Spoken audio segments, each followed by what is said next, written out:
Traffic. You want to go in the basement and go up?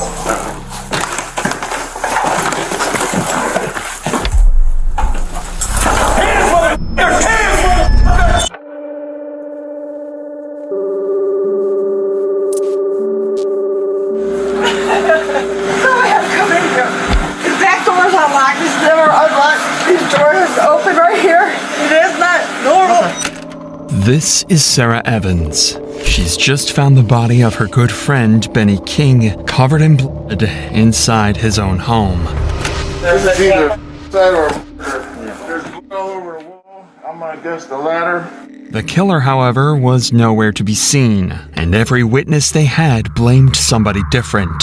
All I know, he was a skinny guy, about 6 foot, 6'5", black. With a young guy, he said it was a young white guy. Did you talk to that down there? She's been taking all his money. Weeks later, another murder happened across town in exactly the same fashion. They now had a serial killer on their hands, and they had to do everything they could to figure out who it was and where they were hiding out before they killed again. It was me.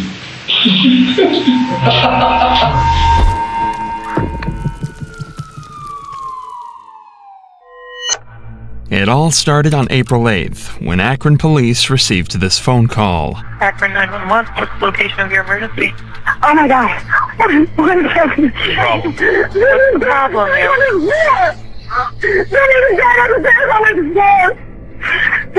Ma'am, is he breathing? Oh my God. Immediately, police rushed to the scene.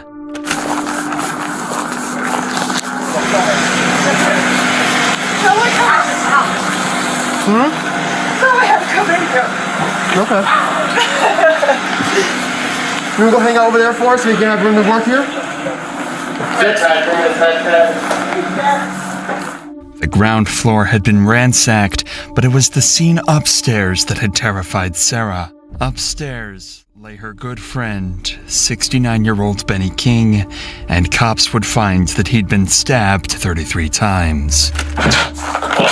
Oh, where's his injuries at? I don't know. I have not touched him. All I did was touch him to see if he was stiff, but he's stiff and cold. So we're calling it obvious. Yeah, I'm not going to move him. We'll let the mate. Okay. Initially, the cops had no idea what could have possibly happened to Benny, but as they explored the house more, a clear picture would slowly be painted of exactly what had happened. His bed was absolutely soaked in blood, and his walls were covered in it too. Police presumed that Benny had been attacked in his bedroom before he crawled into the hallway, begging for his life, where the killer finished the job. The majority of the cuts were to his head, neck, and upper body, but there were a few wounds on his hands as well, indicating that Benny had courageously tried to fight back. The police don't know this yet, but in just a few weeks, this exact scene would be found across town in an identical murder. For now, though, what police found in the kitchen was even more bizarre. Any idea or nothing? Can't find anything? I didn't dig around too much there. I'm really not going to. Well, because the lady who called said that all of his cabinets in the kitchen are open, and she checks on them on a regular basis, and she's like, I don't know why that would be like that. Like someone was listening or looking for something. Like all the cabinets here are open. I mean, who does this? Oddly though, nothing seemed to have been displaced or stolen. Something very strange is going on. So the cops turned to the person that discovered Benny's body, Sarah Evans, who had some crucial information that would start to spiral this case into a complex mystery. Was it the back door that you found open? No, the front. When I come back to 11:30, this door was locked. Okay. And when I called you, when I come back up, the front door was unlocked. Okay, so you were actually here this morning at 11:30, and you spoke to him then? No, I didn't see him then. I thought he would lay down and take a nap from 3. And then you came back a little bit after 1, and that's when you found the door open? Yeah, it was unlocked. Okay. The back door is unlocked too. 11:55. Does he usually keep his doors locked? Yeah. 23 Mo Drive, break. So I said he locks it, he goes to take a nap, but as soon as he gets up in the morning, he unlocks it. Was the dog out when you got here? No, the dog was in the chair. Okay. In the chair when I come in the door. And that's why I knew when I seen the stand open, the dog in the chair. Detectives then asked Sarah if she could think of anyone who had any issues with Benny. That's when she mentioned two brothers, Justin and Johnny, who were often seen visiting Benny. Sarah also told them that they had ongoing problems with Benny and were sometimes seen fighting with each other. In fact, their most recent argument resulted in Benny chasing them off his property with a shotgun.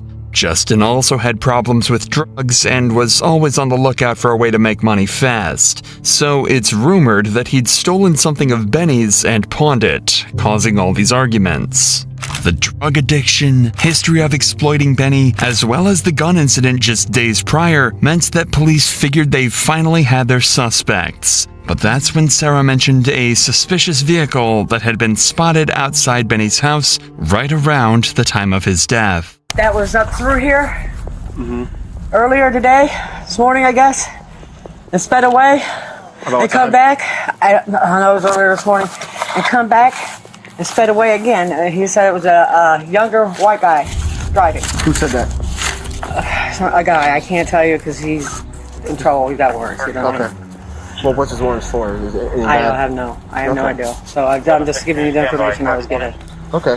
This seems like vital information, but the only guy that saw it is quite literally on the run from the cops with outstanding warrants. So the officer tries to see if he can strike a deal. Okay. Well, I'll tell you what. There's a detective coming. Okay.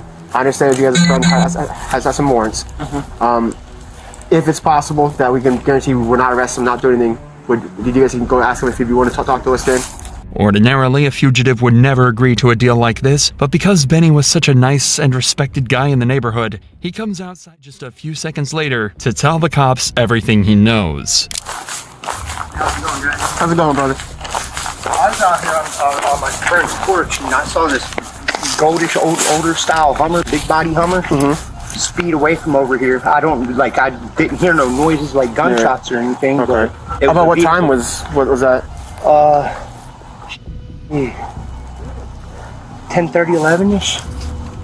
I was up here. Maybe 12. I come up here. No, it had to be like. I was up here at 11:30. Okay, it had to be about 10:30 or something. Okay, so between 10:30 and 11. Because then I heard her screaming about something, then all this happened. Okay. Then she discovered that. I've not seen that vehicle. You've never seen that car around here or nothing? Did you happen to see who was driving? A white male. Okay. Blondish, short hair. Like kind of crew cut like yours. Okay. I would say anywhere from his mid-20s to early 30s. He sped around the corner so fast his tires were squealing. Okay. What the hell? If the car had shown up around 12 that night, that's right in between Sarah's two visits to Benny's house, the exact window where Benny was murdered. And with how the car was allegedly driving, it really does seem as though this Hummer has something to do with Benny's murder. They just need to figure out who was inside.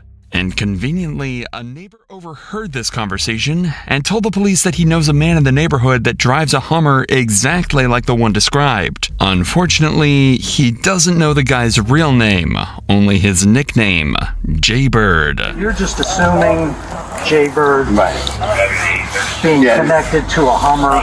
Correct. You don't know. Right. I don't have any personal knowledge about that, but I know that I've seen him many times with a Hummer? Yeah, Hummer. What color? Roughly that color. It's like a dusty gold, like that. So you've seen Jaybird driving this goldish Hummer? Before, yeah. Okay. It sounded like this Jaybird was a prime suspect, but nobody on the scene right now was able to tell them his real name. But before they're able to figure it out, they're confronted with a fourth suspect, and it was the last person that anyone had expected. This is Benny's daughter, Patricia, and as soon as she showed up on the scene, she seemed to already have her mind made up about who the killer really was. This is his daughter. Obviously, he passed away. But, Did you talk to that bitch down there? Let me say this friendly. That lady down there has been paying his bills. And she's been taking all his money and not paying on his bills. So the gas bill I have not yet paid. We don't have a bill. So I don't have a bill to say because she's not giving him the bills. She's keeping them. She is writing on the receipts what she is supposed to have paid versus what she really paid.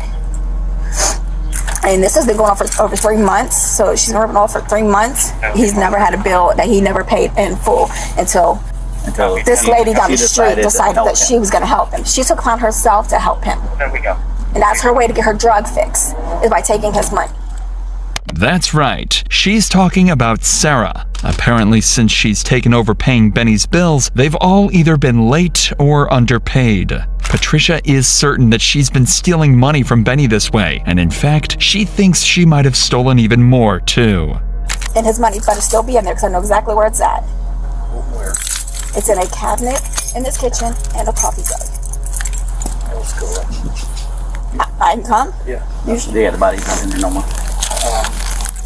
I'll be right back out with you. Okay.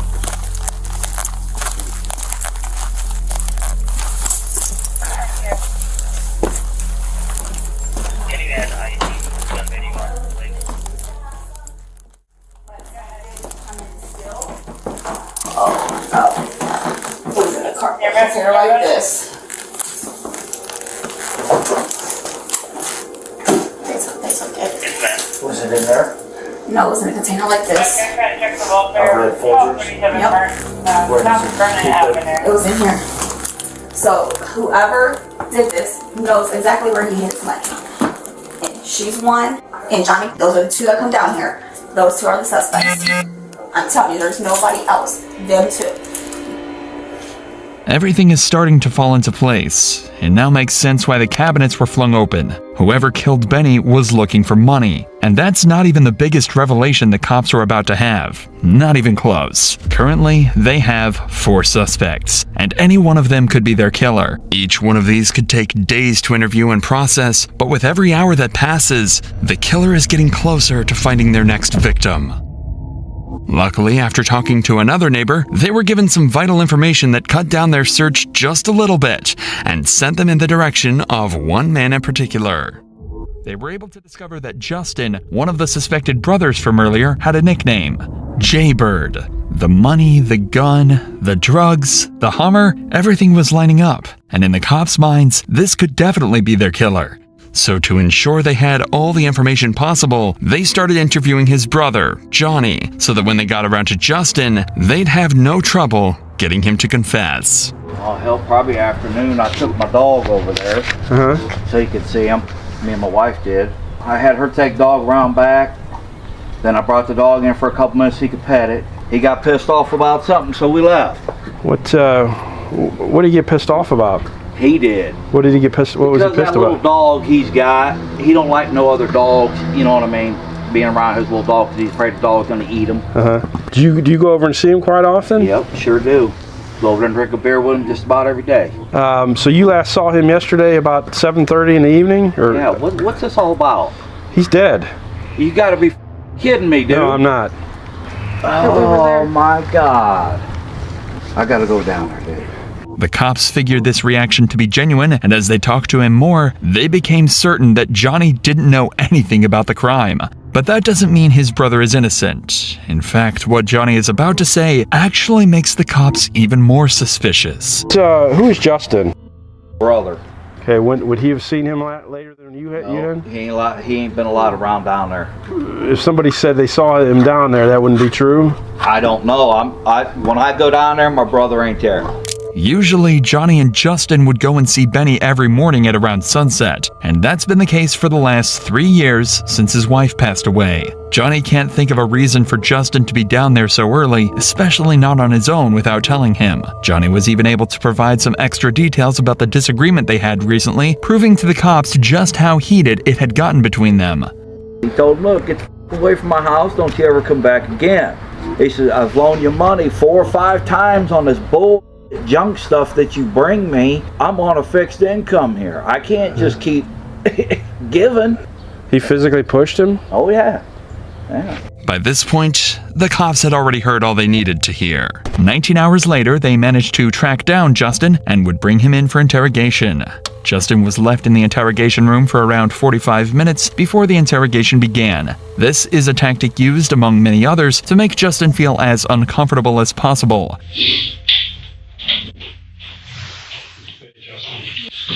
You are arrested for those warrants we talked about. You got 4 warrants on you. How do you know him? What is your relationship with him? Can you kind of take us through that? My brother, he was more or less like a stepfather, pretty much. How so? Shook a stick and giving you $1 or a cigarette or something to eat, or you know what I mean. I lived next door to him there for 4 or 5 months. Even I had a warrant, which I went and did my time and got it all taken care of. You know what I mean. If you're asking, did I kill him? No, I did not. Seems rather straightforward from Justin's perspective. He had exactly the same nice things to say about Benny and doesn't seem stressed out or anxious about being here. He's leaning forwards towards the detective instead of instinctively pulling away. He's maintaining eye contact when he can, and his tone seems deliberate and genuine. Everything about how he's presenting himself is relaxed, as though he's just trying to give the detectives what they need and get out of there. But unfortunately, just saying you didn't murder someone isn't enough for the cops, so they decide to confront him with the evidence they've gathered against him. So we talked to everybody in the neighborhood except for the one person that they said he banned from the house. Was me. So, Yeah. is that over money or what was that about? Yeah, it was over money, but no, I was with my brother at his house. I told you he was drinking beer with. I had to take a shit, okay. He told me, rather than tell me. Sorry. You say anything about a shotgun? Yeah, he did. He told my brother, he's like, I should take my shotgun down there and pump a couple of the twigs in his ass. He said that. My brother did. I guess. He never had a problem giving me money or anything like that. He pulled it right out of his pocket. He was a good guy. I cared for him as a dad. Justin was banned from the house and there was an argument over money. But it doesn't seem like he held that against Benny at all. But the detectives find this strange. All the signs pointed towards Justin being the killer, but now he seems like he had no issues with Benny at all. But they've still got their main piece of evidence though. His Hummer was seen at Benny's house on the morning of the murder. That had to mean he was lying this whole time, right? You drove or used to drive a Hummer? Hummer? You ever drive a Hummer in the neighborhood? No. Did you ever work on a Hummer? Never had, no. I wish I had worked on Hummer. You know anybody that, No.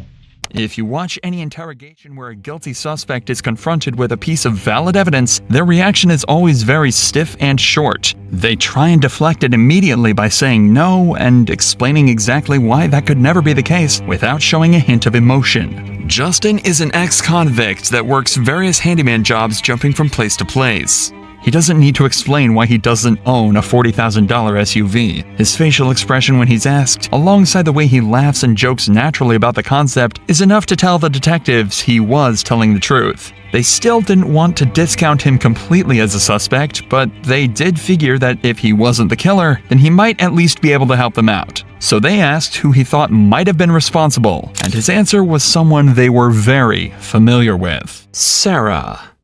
She knew. She took Bane's bank card to the bank, food stamps. That's what my brother was telling me on the phone the other day.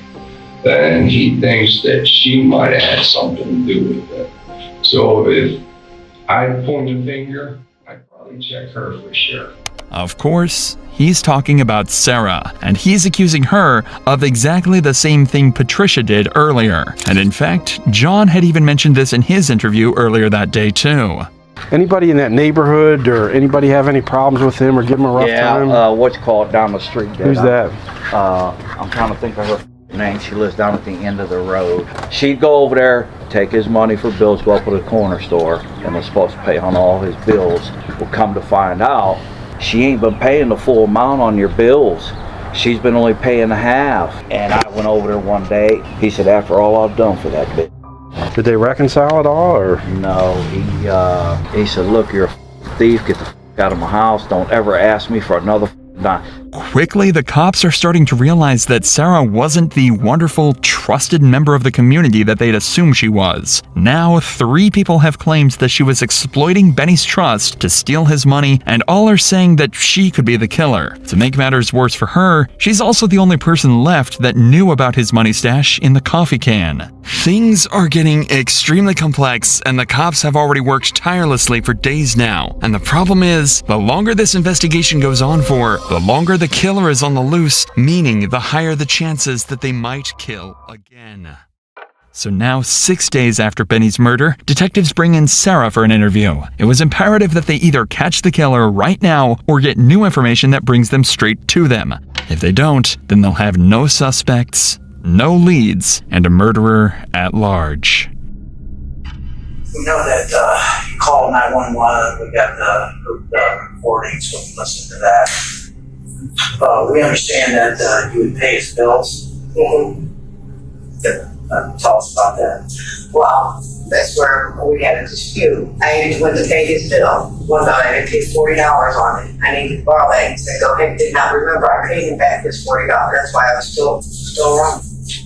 That was, you weren't there. That we made up, yeah. In the interview, similarly to Justin, Sarah doesn't deny the disagreement between them and fully admits that she took some money from him to pay his bills. But again, they seem to make up and become friends again. This time, though, the detectives aren't buying it. Not when so much is on the line. We're hearing 2 different sides of what we're talking about. We're hearing what you're telling us, but we're hearing from his daughter and what his best friend's telling us. Now, we've been hearing that he banned you from coming to his house. He didn't want you handling his bills or anything like that. So much that the owner of the store called him and said, hey, she's scamming you. So you're telling us that is not true. That's not true. That is not true. I went up there. I didn't go up there until I had the $40 in my hand to pay him. Sarah is saying that all she took from Benny was $40, and she even paid it back. It'd just been blown out of proportion as she wasn't able to get in contact with Patricia and Johnny to clear her name again. It's suspicious, but the detectives aren't going to get anything more out of her on this front, so they decide to ask her some more background questions. Usually these don't end up solving the case, but this time, one of their questions provoked an answer that seriously piqued their interest. There's a lady that was smoking. She had like salt, pepper hair, long hair.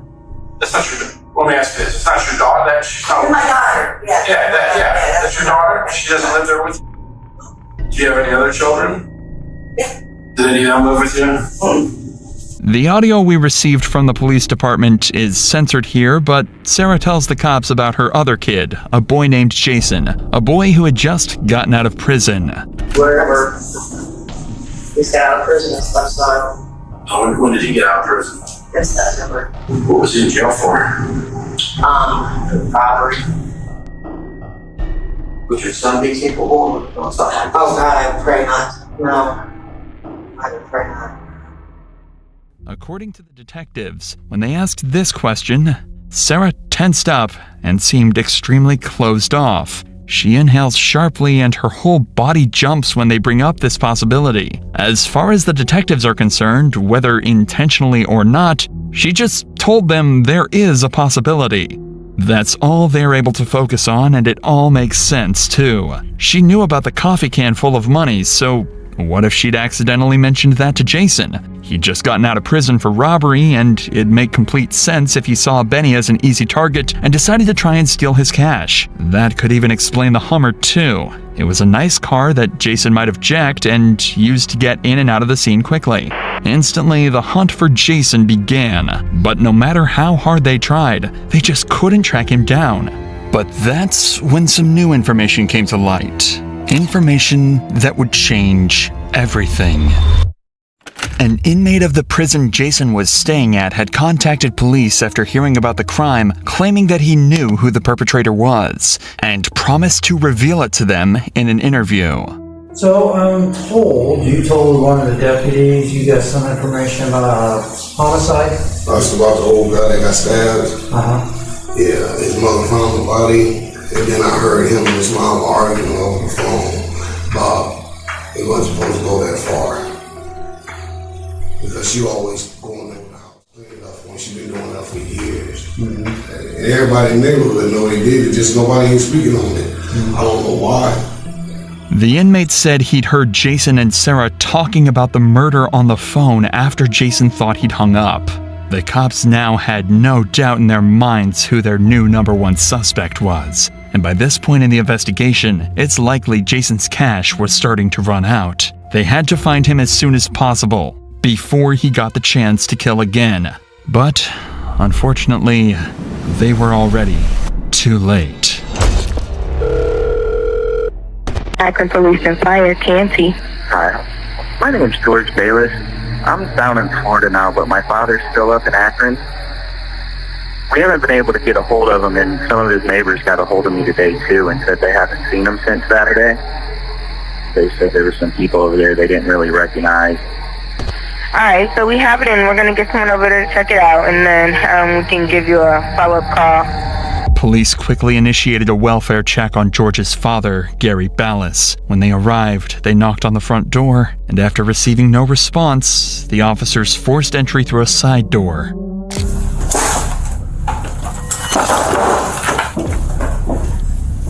Gary! Akron Police! Gary, it's Akron Police!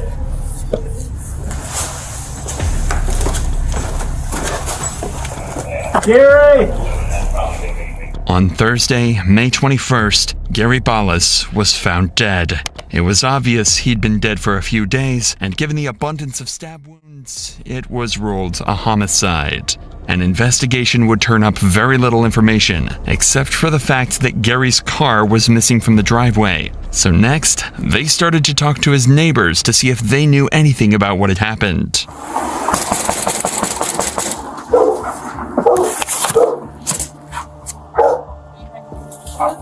Akron Police! Just wonder if I could talk to you a couple seconds about your neighbor behind you. When's the last time you saw him? Police go? Was anybody there with him? He came over here. Oh yeah? Knocked on the door. What did he say? He came over to pick flowers out of the yard. Purple ones? Lilacs. Did he have anybody with him when he was there? He came over here by himself. Did he have that car there Tuesday? I don't remember. I was over here. Right. Do you remember? Do you know what kind of car it is? Blue station wagon. Like a Subaru? Yeah. Anybody else live here that might have seen him? My kids what's live up? here with me. Have you seen your neighbor lately? Gary? Yeah. No, last time I saw him was like 3-4 days ago. The car was there when she took the flowers over, or do you remember? The car hasn't been there for over a week. A week? You want to step out here for 1 second? So Gary is deceased. It's looking suspicious, that's why I'm asking you these questions. He hasn't mentioned anybody, you haven't seen anybody, you haven't heard any fighting, so... Alright. Obviously then maybe it was somebody that's come here before. It's a little odd for Gary's car not to have been at his place for over a week, especially given Gary was still home. There's a chance that this family could be misremembering, but the cops got exactly the same information from each of the other neighbors. Hi, sir. Sorry to bother you so late. Yeah, bud. Okay. Are you familiar with the older gentleman that lives at the blue house across the street? Yeah, that's Gary. Gary? Yeah, that's her. Jeannie. Hey, Jeannie. They want to know with Gary. What's, He's our neighbor. She used to help him out. She used to babysit his wife. When's the last time you seen Gary? In a couple days. Couple days? Yeah. Like, he was out cutting his grass. Do you remember what day that was? Today's what, Thursday? Yeah, today's Thursday. Thursday, probably not Monday. Monday? Yeah. He's always out cutting his grass. Is he? He frequents cutting his grass? Yeah. What, is something happened to Gary, or? You were investigating an incident that occurred over there. Oh, okay. The only issue was, not a single one of the neighbors could tell the cops who might be driving that car. Gary did have visitors over somewhat frequently, but they never used his car. If the cops could figure out where the vehicle was and who took it, it seems like they'd have a pretty sure shot at finding the murderer. And that's when they talked to this couple, who claimed they've seen a new guy around his house recently. He's Excuse me, has anybody been over to talk to you guys yet? No. Okay. You know, I called the police out here yesterday, and they didn't even want to go in there. I don't have a message. What did you call them yesterday for? Because I haven't seen him since Saturday, and it's not like him to leave town and not tell him. You haven't seen him since Saturday? Nobody answer that door. You said you guys are positive, though. It was Saturday he was cutting his grass? Yeah. Have you seen the guy with the cane before? No. Oh, never seen him before. Was he white or black? White. You said he was younger? Yeah. His car wasn't there? No, his car hasn't been there since Sunday. Okay. But soon the cops were able to put together exactly what had happened. It turns out Gary was never in that car with the other man. When his car pulled out of his driveway for the last time, Gary was already dead. But at least they had a description of who they thought the murderer was. And even better, just a short time after, the cops received word that his car had been seen at a gas station on a surveillance camera. Unfortunately, the camera quality was too poor to properly make out his identity, but at least the cops now know without a shadow of a doubt that if they find that car, they can find the man that killed Gary. But it turns out someone had already done that for them. An unnamed witness came forward and told them that he'd seen that very car and knew precisely who it now belonged to. Jason came over Sunday morning. He was going to help me work on the house I'm working on. Do you know Jason's last name? Shogley, or I don't even know how to pronounce it, something like that. Anyway, he came over, but I had to go to Harbor Freight because I needed a grinder. And so I told him, I said, I got to go to Harbor Freight. He said, oh, I'll take you. And I said, wait a minute, Jason. I said, I'm not getting in no hot car. I said, is that car hot? He said, no, the car's not hot. Uncle Willie, no, I wouldn't do you like that. The car's not hot. The car this man is talking about is Gary's Subaru. But more importantly, he just mentioned the name of the man they believe killed Benny, Jason Shockley. This was a shocking breakthrough in both cases. Not only have they essentially just solved Gary's murder, but now they're hot on Jason's tail and have more evidence than ever to try and track him down. Back on the scene, they'd also noticed that Gary's credit cards had been stolen, and this guy's story even lines up perfectly with that too. He said, my friend let me use it. He went to Florida. He gave me a credit card, told me to keep gas in it, and I can buy cigarettes and buy me something to eat if I need it. I was kind of like not believing him, but he said, no, I swear. It almost seemed too good to be true, so the detectives asked the witnesses to pick Jason out of a photo lineup, and he pointed straight at him instantly. Jason was now the suspect of a double homicide, and two citywide investigations had converged into one. Every single officer and detective in the area knew they couldn't let Jason take another life, so they had to act fast and hunt him down. That's when police received one final phone call, this time from Sarah Evans, Jason's mother. On that call, knowing how dangerous he could be, she decided to give up her own son and told the police the address of his safe house. This dude's black. Oh. What's the bacon one? This one? Which house is it? It's the second one. The one on the right. 1887. Is there a way to go back? I don't know. Harwood. What?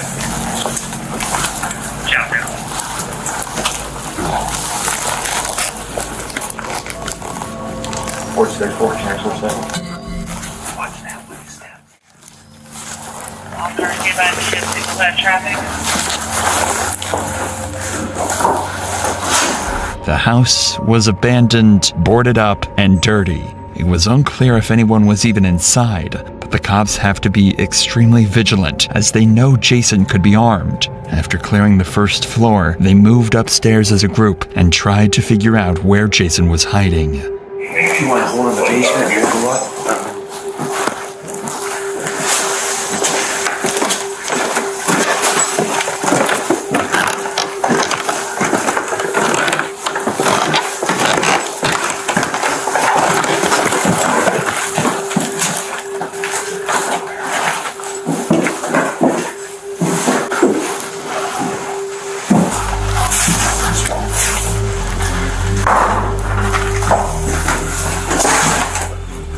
Only one door on this floor was fully closed. and every other room was empty. This is where they think Jason is. Problem is, they've already made a lot of noise, so whoever's on the other side of that door could be prepared. That's why they decide to storm in.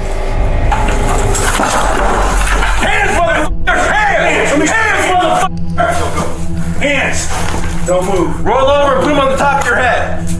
Roll on your stomach, hands and behind your back. Let's go! Yes, sir. Hurry up, Jason.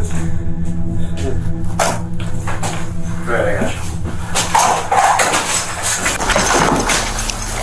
Good night.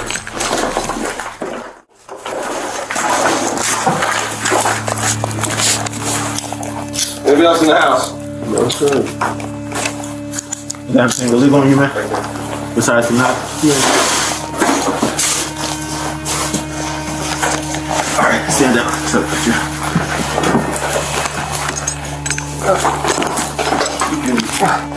Put them in a cruiser. you got shoes, Black? Yes, I do. Where's your shoes at? Right underneath the blanket right there. You want to pat them? Shake them? Yeah. North Howard Street, check is okay. I clear for individual. How old are you now, man? 30. Remember you as a kid over there, man, on Johnson Block, man. Yeah. Is this nail shut or can you get this open, Jason? No. That was you. I always talk to them. There's a 2x4 going off the bottom. Okay. Oh, are you out there? Yeah, I'm right here. Here he comes. All right. Do you know, does anybody, One foot at a time. I might be have anybody else on the car? I don't think so. I don't think they even know. Yeah, we need to get. Come on, man.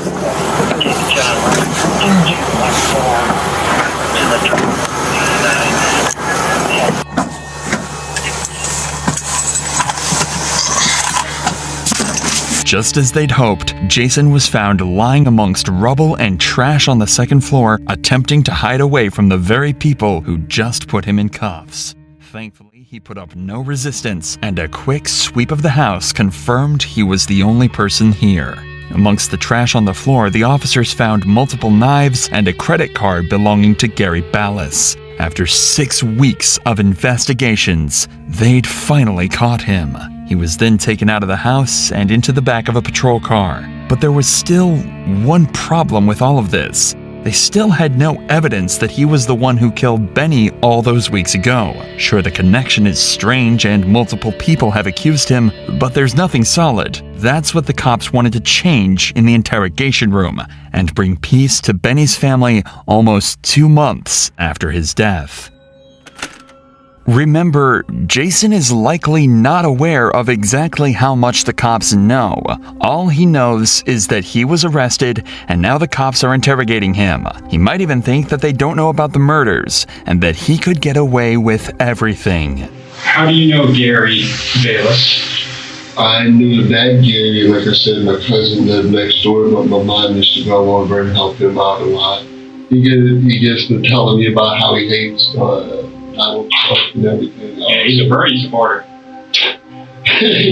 Man. Yeah. Hey, he's out there. He's a trip. Yeah. I asked him, if there'd be a possibility if he can lend me his car so I was able to get to work and stuff. Okay. He's iffy on it for a second, you know what I mean? Because he doesn't like people using his car and stuff. Right. He was like, I'm a big epic. He was like, I want to see you succeed. He said, I want to see you do that I just got out of prison. So how long have you had his car for? I've had his car for a few days. How long do you think you've known him for? I've known Gary for almost 9 years. Oh, wow. So you had a long relationship. I've stayed a night or two at his house before. So you've been in the house before and stuff? Oh, yeah. Okay. Yeah.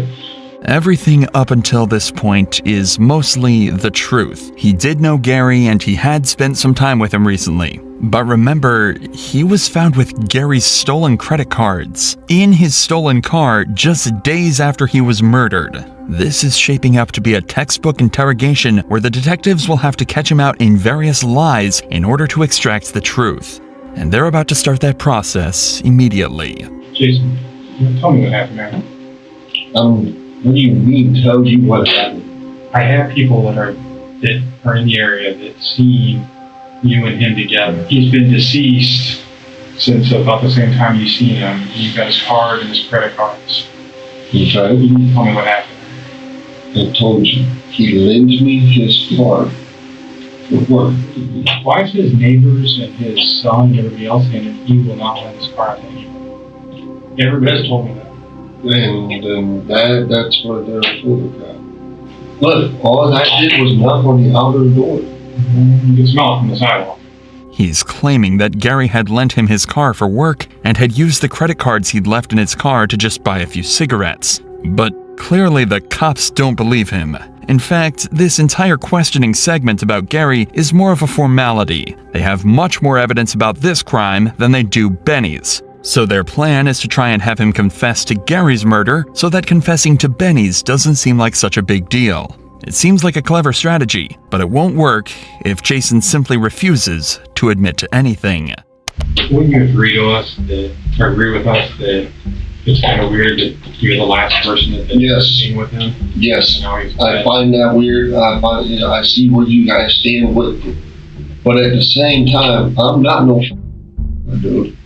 That's not shit I do, man. Sometimes people don't go in, and sometimes people get in arguments. No. Anybody that knows me will tell you that's not what I do. So what? I smoke some crack. I've been smoking since I was 10 years old. But know what I do? Some stupid shit like that. At all. If you were a jury and you heard your story about a man who loaned you his car, who has been known not to loan his car to anybody. His family says, his neighbor says so. Because if you don't help yourself, this can end up really bad for you. When confronted with the cold, hard facts, something changes about Jason. He loses his confidence, he's fidgeting with his hands to try and distract himself, he avoids making eye contact with the detective however he can, whether it be looking down at the table, up at the ceiling, or even at the wall next to him. He almost looks ashamed. And that's no illusion. Pay close attention to what he does next, as it marks the beginning of a startling confession. Even if you did wrong, and the judge, and you admit to what happened and everything else, the judge takes that into consideration because it shows remorse. You want me to turn it off? Stop. You erased the first one. I'm not erasing anything. You erased the first one. I'm not erasing anything. That's evidence. I can't do that. You erased, I'm saying, if you erase the first one, I'm going to tell you what we got. There, it's completely off. Jason thinks that audio recorder is the only thing recording what he's saying right now. Somehow he doesn't realize the camera in the corner also has a microphone built in. So now that the audio recorder is off, he thinks he's free to say whatever he wants. He's over there drinking wine and stuff, just talking bullshit. I guess my mom had borrowed $20 from him. He was telling me about it and stuff, and then you have to be, get over it and stuff. I'm very protective of my mom. Okay. I love my mom at the time. And he got to talking real crazy about my mom. I asked him, like, Gary, please stop. So, I'm like, you know what, I gotta go. I get up and leave, and he threw his cup at me, and it had wine in it. He threw it at me, picked up his knife, I pushed him down, he dropped the knife, and I took the knife. Where'd you push that knife? Back into his chair. He said, I'll shoot you. And when he went to reach, I was like, I don't. He's so scared. It was a textbook confession, and the cops did an incredible job at helping him through it and making him feel comfortable.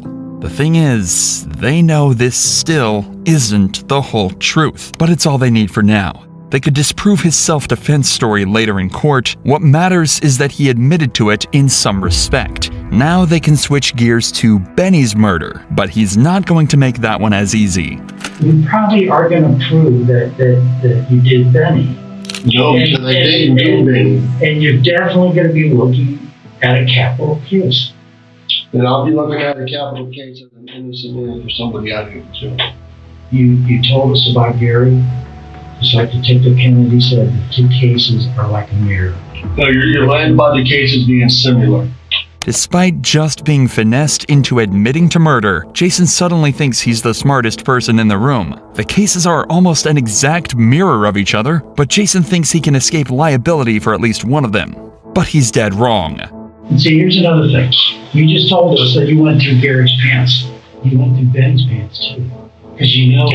Because Benny was known to carry several $100s in his pants pocket. That I didn't know. Everybody did. No, Everybody knew. I did it. So Benny never pulled money out in front of me. I didn't say that. Most moms are like, there's no way my kid would do that. No, she knows for a fact that I didn't do that. I'm not saying about Benny. I'm just saying your mom's sitting here thinking, it's impossible. It's impossible. Well, we talked to her about. No, she ain't. Just did. Yeah, we talked about. She's freaking out. And as far as me asking her if I thought you did it, it was now, hell no. It was, oh my God, I hope not. Jason, do you see what you're... Listen to me, okay? I done told you about being married, bro. But this shit about Benny was not me. And despite all the pressure the cops put on him, this is the story he stuck to. It seemed he thought he could maybe convince a jury of one self-defense charge, but two was simply too suspicious. But that didn't matter, as the cops figured they still knew exactly what happened. Jason knew Benny through his mother and had heard about the coffee can of cash. He broke in one morning in an attempt to steal the cash, accidentally waking Benny in the process. They started fighting, and Jason, fearing he'd call the police, stabbed him multiple times. Eventually, Benny crawled out to the hallway where he bled out.